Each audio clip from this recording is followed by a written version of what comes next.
I'm gonna call Ettingermentum real quick.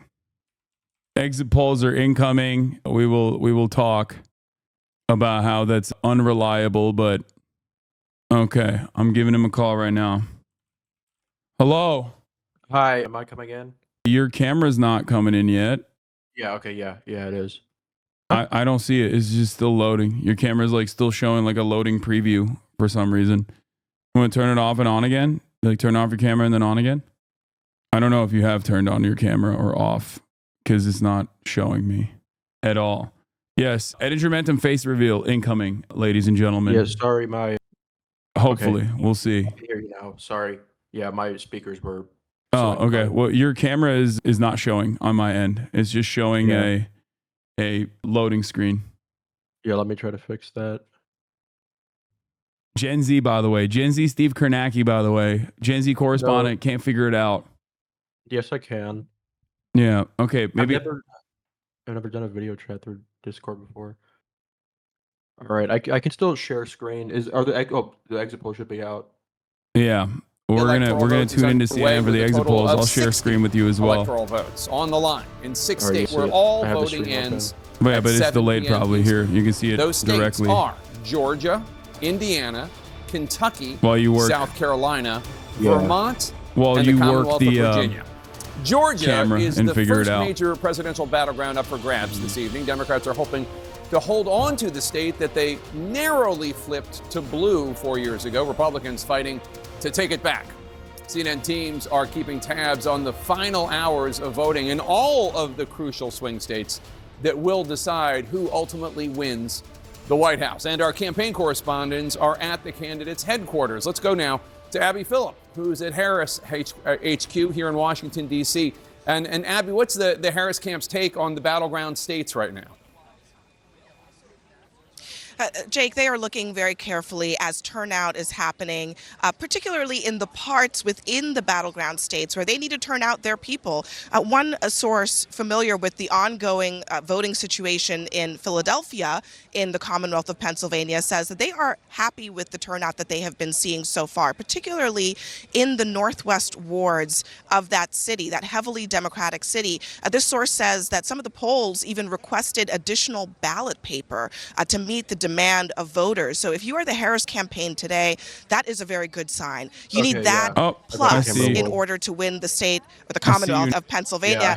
And they are looking very carefully to make sure that in Philadelphia, especially where there's a strong black vote, where they need Ettingermentum face reveal chat. Drive up those margins that they can get there before the end of voting today, Jake. All right. More important dog reveal. Let's go south now. Caitlin Collins in the Palm Beach area. And Caitlin, do we have any idea when we're going to hear from Donald Trump this evening? Because obviously 4 years ago, we've already heard from Donald Trump this evening. He's been tweeting about how there's been no idea what his plans are. Jake probably is not aware of this, but we're Trump watchers here, and he's already tweeted about how the election is being stolen in Philadelphia. So I feel like they are not. That has been the thing that I've seen. We have the most concrete information for. They haven't really been releasing a lot of like raw turnout data in a lot of states, but like from what I heard from like the local party chair Bob Brady, the turnout was has been very solid there. They think they can get the margin that they need. Turnout is overall across the board projected in a lot of states to be higher than 2020, which I'm taking chat, by the way, very much so. Which is not something a lot of pollsters kind of expected. I think Franklin and Marshall was a poll. They did a poll of Pennsylvania a week or so ago, and they found Kamala Harris up by 4 with registered voters, but down by 1 in their likely voter model. And the person who conducts the survey said like the numbers that they were seeing, the high turnout they were seeing in Pennsylvania, like means that they think that their likely voter model may not be like exactly correct.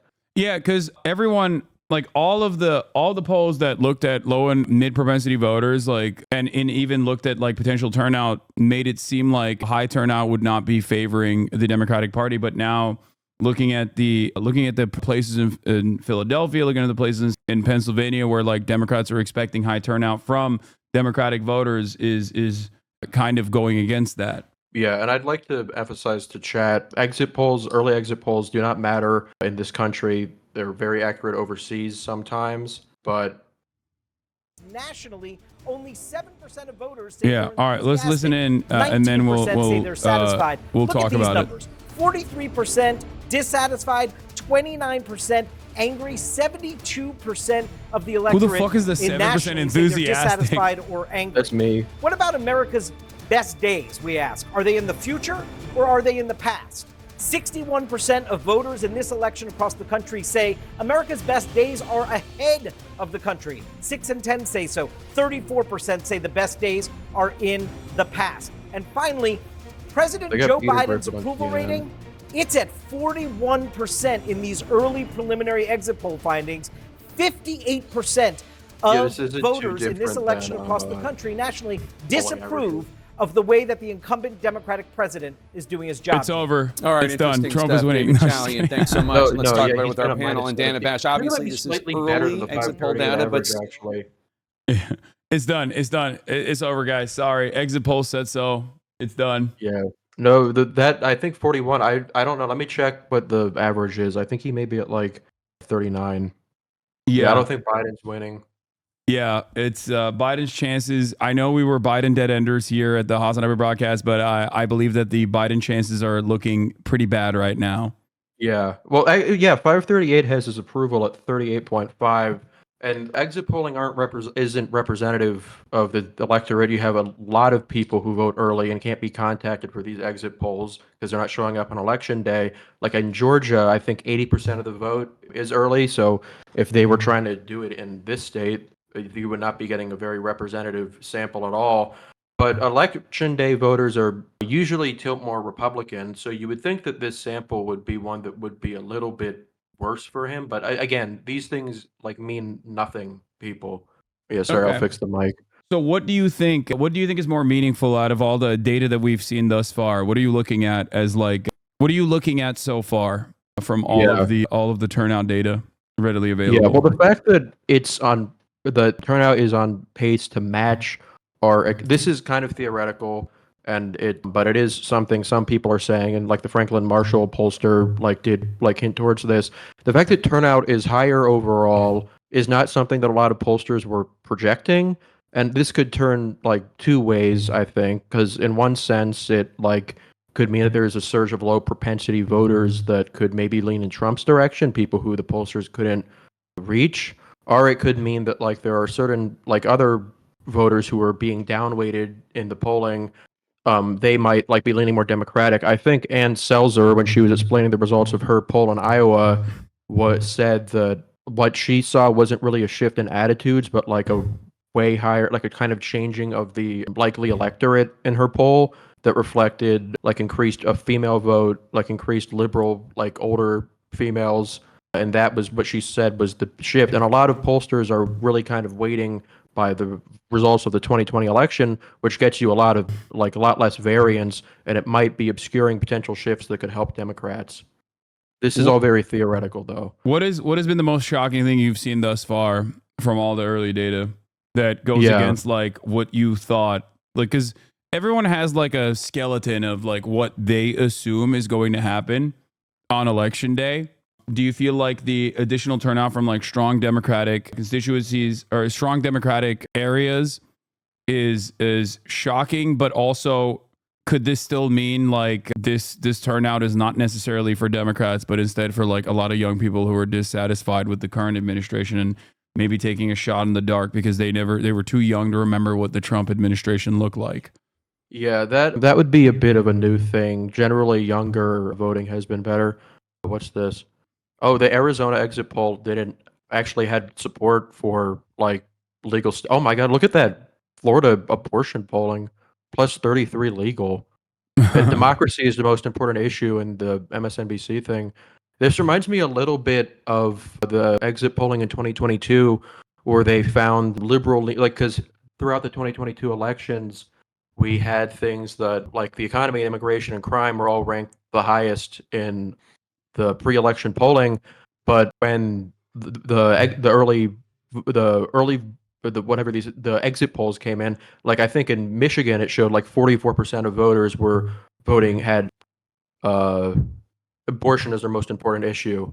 So, and that issue kind of makeup would match a lot with the Marist poll that had Kamala up by 4, which was a bit of an outlier compared to the other polls that were tied. But Marist is a very strong pollster, and these approval ratings for Biden are actually a little bit better than what the polling averages say again.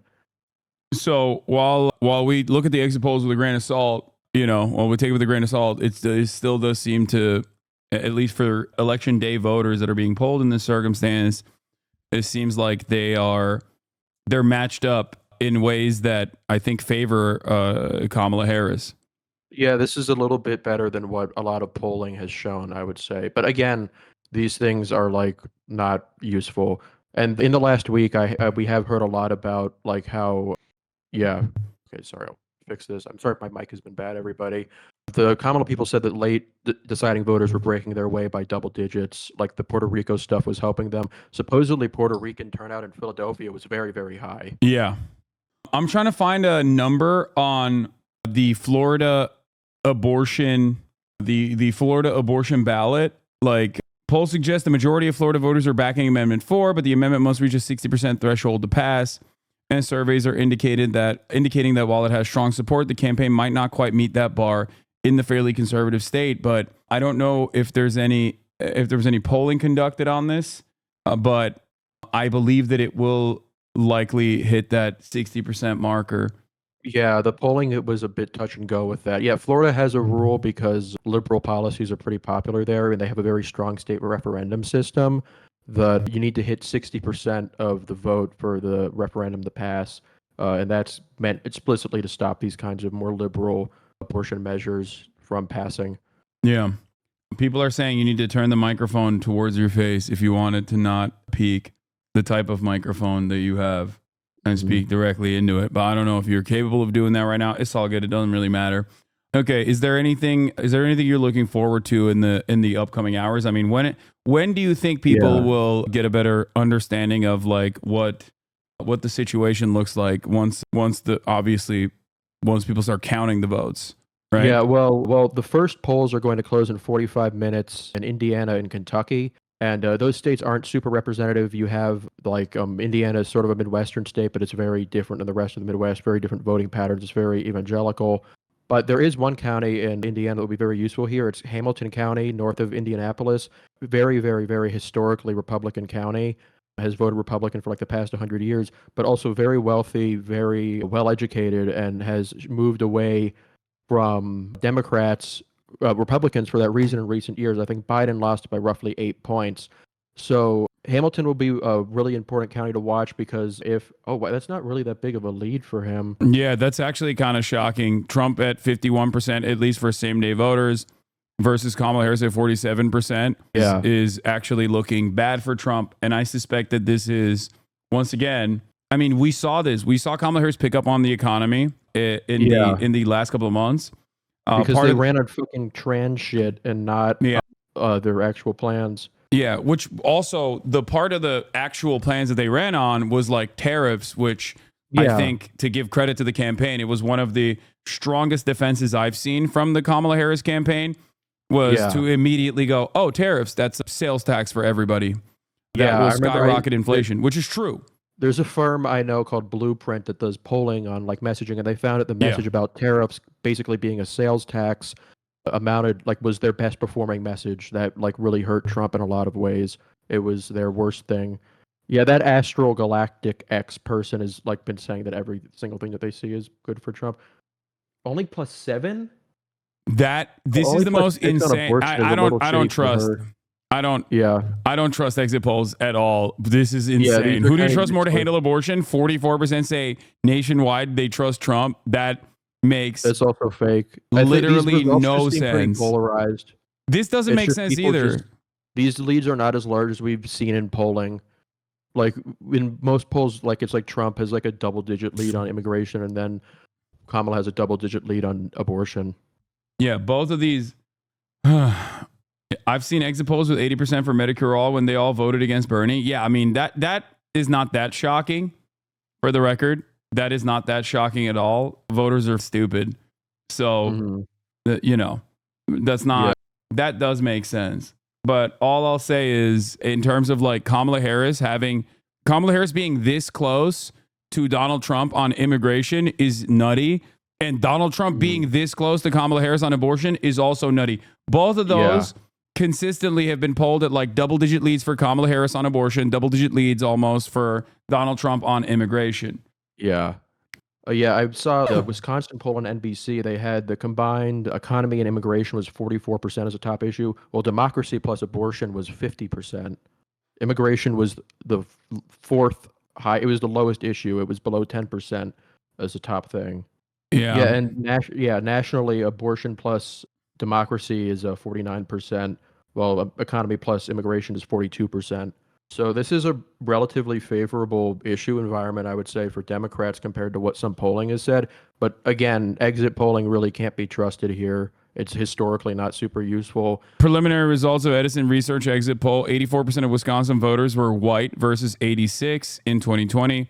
63% of Arizona voters were white versus 74 in 2020. 57% of Georgia voters were white versus 61% in 2020. 69% of North Carolina voters were white versus 65% in 2020. Yeah, those white vote shares going down by that much in Arizona and Georgia are a little. Georgia, we do track early voting by race, and I guess that would be actually represent a slight decline in the white overall vote share compared to early voting, which would not be good for Trump. But like North Carolina, I think this is just kind of noisy. The North Carolina thing doesn't track as much with other things. Milwaukee is going to have to recount every absentee ballot that had been counted because of this issue. Apparently, just before 2 p.m., an election observer noticed a panel of tabulators in Milwaukee's central count weren't properly closed. The panel that wasn't closed contains tabulators on and off switches. They were supposed to have been locked in the morning. After discovering the issue, Milwaukee election chief Paulina Gutierrez went from tabulator to tabulator with representatives from both parties to close lock those panels. If it would have been tampered with, it would have completely turned off. That would be very evident, Gutierrez told me. I don't think it was tampered with. I think it was just a mistake. Ann Jacobs, a Democratic WC commissioner who's here, said elections are run at the municipal level, and at this point, it's up to the Milwaukee Elections Committee and city attorney's office to decide what their plan is. Now, that's, if I'm not mistaken, Milwaukee is where they count every single vote by mail, right? Like they wait until the... No, I don't think Milwaukee does everything through mail. I know Wisconsin does have some mail voters. I heard that they're going to count most of the Milwaukee votes at 3 a.m. like they did in 2020. Yeah. So that'll be great. That'll be really good for not making Republicans freak the fuck out. Yeah, no, I'm saying I if I'm not mistaken, I think the all of the states' mail voters are all collected in Milwaukee, and it comes out of Milwaukee. Like they take all the votes, all the mail-in votes from every other part of the state. Yeah, they also found that they polled, well, this is in Michigan. They had the number of people like on U.S. support for Israel. They found 29 saying too strong, 27 saying not strong enough, and 38 saying about right. So I guess you have more, like among the people who actually sort of care about the issue, you have more saying it's too strong, which is something new. But Michigan is supposed to be one of the really pro-Palestinian states. So, yeah, they have minus 10 favorables for Trump on the NBC poll. That's actually worse than his polling in 538. He's been at minus 8 most of the year. Wisconsin exit polls, top issue, 35% economy, 32% democracy. Dude, this is like the liberals are primed. Liberals are in the tank for MSNBC, I think. Like the democracy being a top priority, like 18% on abortion, 32% on democracy is crazy. Yeah. This reminds me a bit of 2022, where these issues that were sort of seen, the polling indicated were very strong for Republicans and were dominant issues, actually ended up not clocking in that high. Immigration, I've been saying, is never going to be the top priority. And immigration is so low here. Yeah. And what's really annoying about this is that I kept repeating this point over and over again. This is exactly, you're right, a 2022 revamp where a 2022 revamp where like crime and immigration and trans issues are going to be top priorities. Like this is going to be real good for the Republicans. And it's like, no, it's not. Nobody gives a fuck. Yeah. The Like, NBC only found Trump +2 on crime. Georgia exit poll showing abortion should be legal at 62%, no at 35%. That's expected. Yeah, that's actually a little better than I would think because Georgia's very religious. We have a lot of conservative Democrats through the black vote. So overall, are you still firm on your lean Kamala assessment, or are you saying it's like even higher? No, I mean, it's tough to really come to any conclusions with like what we're seeing now. I think from what I've heard, the stuff in Pennsylvania looks good for her, and that was the state I was the most wavering on. Her polling in Michigan has been pretty solid, and like early voting, the Secretary of State said that there should be high turnout. The one question mark in that world is Wisconsin because we just have so little information on it. But if the Seltzer poll is anything like close to correct, she should be doing fine there. I talked with people who I know who are active in politics in like all of these states, like everybody from former professors to local reporters to polling firms that are in each swing state. And every single person in each state, like before the day before the election when I was doing my final rating, said they felt like pretty decent on Kamala in their state. The people in North Carolina were particularly optimistic. We'll see like what that is or how that works. But like, and there are some people saying that like the high turnout does represent the pollsters might have been too overzealous in weighting Trump support, but we just don't know. Yeah. Okay. So if things go according to your assessment, what are the states that you think Kamala is? I mean, what do you think Pennsylvania is going to look like, and when do you think we'll find out? About Pennsylvania. The way that the counting works is that you have, and this is vindicating for a lot of what I've said about Trump just over the past year and why he has, in my opinion, he has overperformed Senate candidates. He's seen as a competent, strong leader in a way that these other Republicans aren't. But the way that this works is we're going to have almost full results from Georgia, North Carolina, and Michigan before around midnight. We will have a lot of results from Pennsylvania before midnight too, and we will probably have a good sense of where that's going, and they might call it if she's doing very well there. Wisconsin will take until tomorrow to get like a full thing, but again,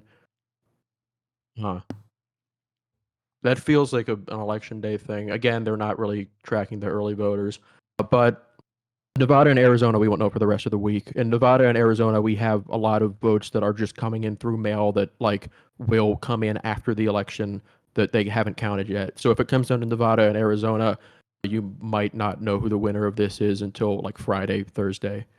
So do you think that white votes being higher actually will end up benefiting the Democratic Party kind of in a way that it did in like 2022? Or do you think it just like automatically means that the Republicans are outperforming?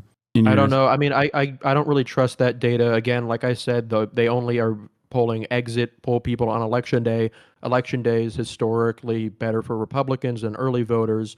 So you would kind of expect the demographics to be better for Republicans.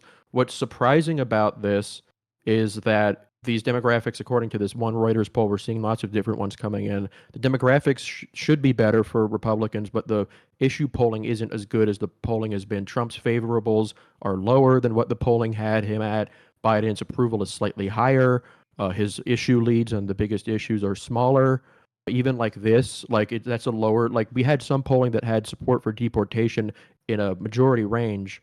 And this does kind of indicate that I think Democrats should have tried to run on a pathway to citizenship, but we're past that point. But yeah, it's a mixed bag. I'd have to see what the Reuters stuff is saying. It's apples to apples, I bet. But I wouldn't say that higher black turnout is good. Higher white turnout is good for Democrats. Have you seen this? The exit poll from Fox, Voter Analysis National. What should happen to illegal immigrants living in the U.S.? Chance for legal status, 56%. Deportation, 43%. This tracks, by the way, for those of you who are shocked to find this, this is the most consistent position. When faced with both of these positions, voters overwhelmingly will say they want chance for legal status over deportation. And I have repeated this position over and over again. While this is just like I guess it's a voter analysis. I suspect this is an exit poll, right? Yeah, national. But 43% is dangerously high. It is not shocking. This is the least shocking. If you actually look at immigration data or immigration questions and the way Americans react to it, this is incredibly consistent. If anything, it's less. It's a smaller percentage chance for legal status than what people usually report as. Yeah, it's usually 60%. Stuff. The North Carolina exit polling from NBC had Trump as too extreme by +5. Wow. Yeah, and Pennsylvania, it was Kamala was 49-49 on too extreme, not too extreme. That's crazy. Here's Michigan Secretary of State saying turnout is off the charts all across Michigan. Yeah, that's Jocelyn Benson. Yeah. Another possible sign of the polls might not have been reflecting the likely voter environment. Jarrett Renshaw from Reuters says, sources tell me that Philadelphia vote total will surpass 2020 totals. Some precincts are as high as 150% of 2020 totals. I think those are mostly college areas because in 2020, a lot of students weren't on campus and they voted from home. But it still is a good sign for them because Philadelphia in 2022 was pretty mediocre turnout, even as Democrats did very well in Pennsylvania. Do you think that there's any shot that it's disaffected younger pro-Trump voters coming out in large numbers as well, that it increases the turnout? Or do you think it's all people in the tank for Kamala who are, looking at the situation and going fuck no, we don't want Donald Trump? Yeah, I mean, if you get to the point where you have these low propensity voters, they're not going to be as solid for Democrats as the people who show up every time in Philadelphia. But any increase in the Philadelphia or any solid Democratic counties total is going to give them more votes, even if the margin slightly goes down. You'd rather win a county like Philadelphia 75-25 with far higher turnout than you would want to win it with 80-20, but with lower turnout. At a certain point, the slight shifts in margins can still reflect a better vote total for your party. And even then, the way that they were weighting polls in Pennsylvania, there was one poll where the registered voter screen had Kamala up by 4 points. There's a different one than the Franklin and Marshall poll. It was by TIPP, and they just straight up got rid of the entire city of Philadelphia on their likely voter screen because they didn't rate non-whites and women and urbanites as likely voters. So a lot of these pollsters that were polling these states did not expect good turnout from these Democratic constituencies that turned out in 2020. If you have cities like Philadelphia or Michigan more broadly turning out at the same rates as then, the polling we have seen might not have been reflecting the actual environment. So, question for you, and I might have misunderstood this. Did you say that the Reuters reporting shows that its overall turnout is beat in comparison to 2020, or just same day turnout? It says the Philadelphia vote total will surpass 2020 totals. That is insane. Yeah. That's actually incredibly unexpected considering that it was a COVID, there was a COVID bump, right? Ease of access to voting. Had mediocre turnout in 2020. I think Biden's margin that in Philadelphia was actually smaller than Hillary's. In 2022, it had mediocre turnout relative to the state. Democrats won that year because they did well across the rest of the state, but it was seen as a bit kind of concerning. And it could have been a reason to expect that Philadelphia could have been relatively weaker this year, on top of that. So for it to increase turnout overall is a bit of an about face and not one that should be bad for Democrats. Okay. It might be attributable to college students actually in Philly compared to 2020 when they weren't on campus. Oh, that's true. Maybe part of that might be the case. Yeah, we have seen far higher turnout in college towns everywhere. That's true. Yeah.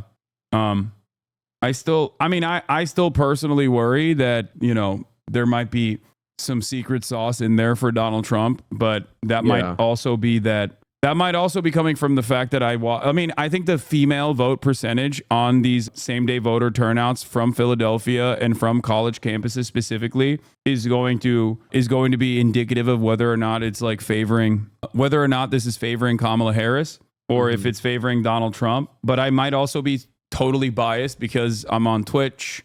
I'm surrounded by, Aiden Ross fans who despise me, and that might be causing me to see a different reality because there are so many, I got a little spooked by Brother Banks. I don't know if you heard what happened last night at Ettingermentum. Brother Banks, yeah, Mr. Faze himself came out and openly endorsed Donald Trump, and it shocked me to my core. Yeah. Okay. All jokes aside, like the reasoning that he presented, however, was everything that I've criticized the Democratic Party on messaging. It, like, including but not limited to the hypocrisy on the border wall. He like directly pointed to that. And then, of course, there was a lot of, fake nonsense that he believed that Elon Musk said on the Joe Rogan Experience about, like, Democrats are shipping migrants into swing states to change the outcome of the election or whatever, which was bullshit. But like the no new wars narrative, like if this is sticky, and if the podcast, their vote is, if the podcast watchers out there, young men specifically, are going out and voting in large numbers, then I don't know. It might be a shocking revelation when people are actually counting the votes. That is something that I'm legitimately worried about.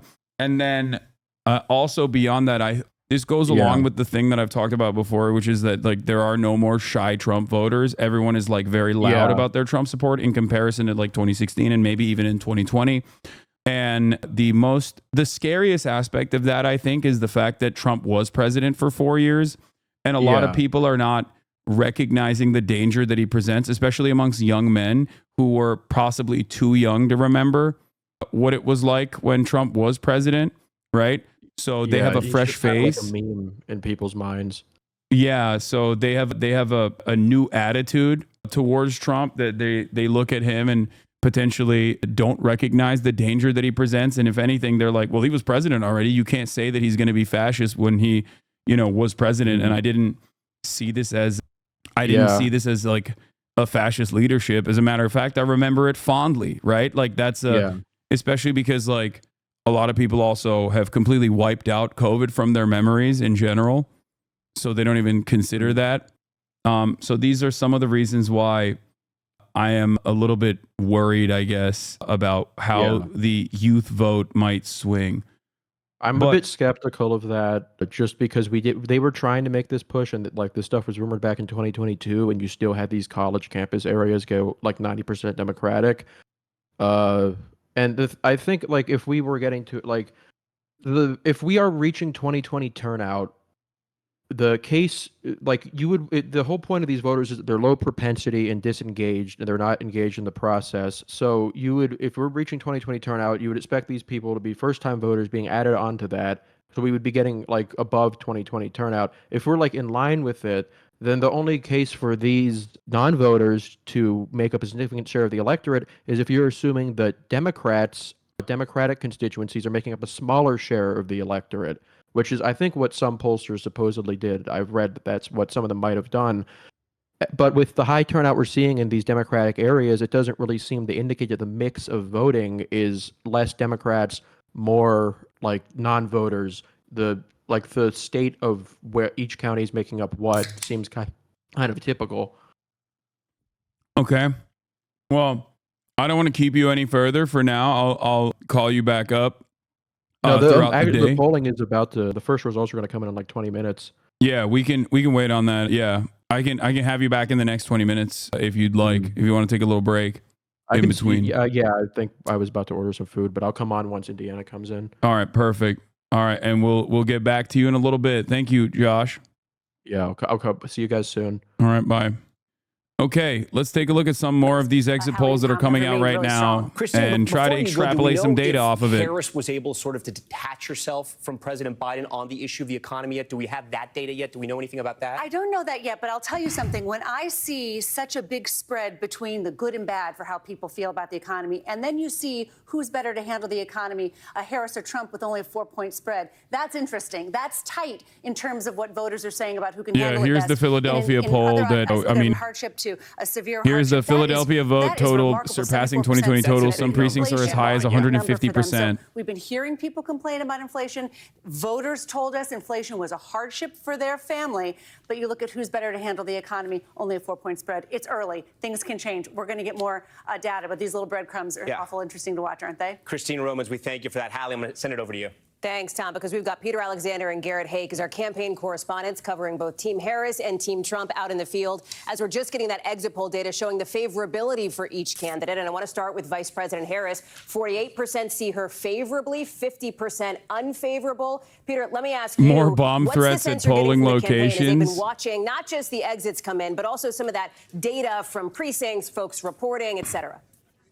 Yeah, well, certainly the favorable number is a number they feel good about, that they perform better than former President Trump and Joe Biden right now. Obviously, there was some concern that Joe Biden could be sort of a weight, an albatross around the neck of Vice President Harris, but she's outperforming him by 7 points in terms of favorability right now. That's something that the folks in Wilmington or the folks who will be here at Howard University tonight alongside the Vice President feel good about. I'll tell you what else we're hearing from a senior campaign official within the course of the last several minutes. They're saying one thing they view as encouraging right now is extremely high turnout among college voters. Particularly, they give us the example of what they're seeing in the state of Pennsylvania, pointing to the campuses of Lehigh and Lafayette. They say at least at one of those campuses, there are lines that extend for up to 7 hours right now. They say the campaign is sending support and surrogates to keep students in line. A separate senior campaign advisor telling me just moments ago that support comes in the form of some of the stars of the films from the Avengers series. Paul Rudd, Mark Ruffalo, and Don Cheadle, among others, will be heading to campus to try to energize those students, to keep them in line and to make sure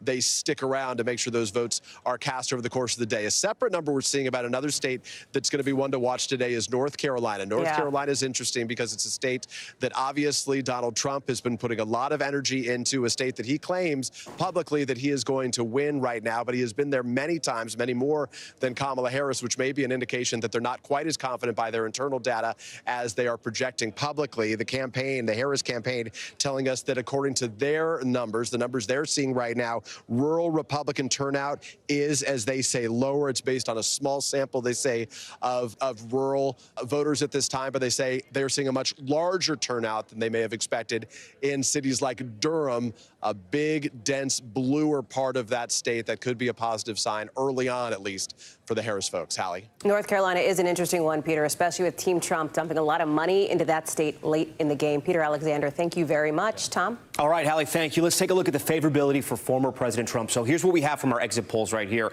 Unfavorable, 54%. This is the opinion of the former president. Favorable, 44%. His unfavorable, slightly higher than Vice President Harris. I want to go over to Garrett Haake at Trump headquarters in Palm. Okay, we had Garrett Haake. It's his live broadcast. Some things happen fast. Sometimes we have people, sometimes we don't. Things are changing on election night.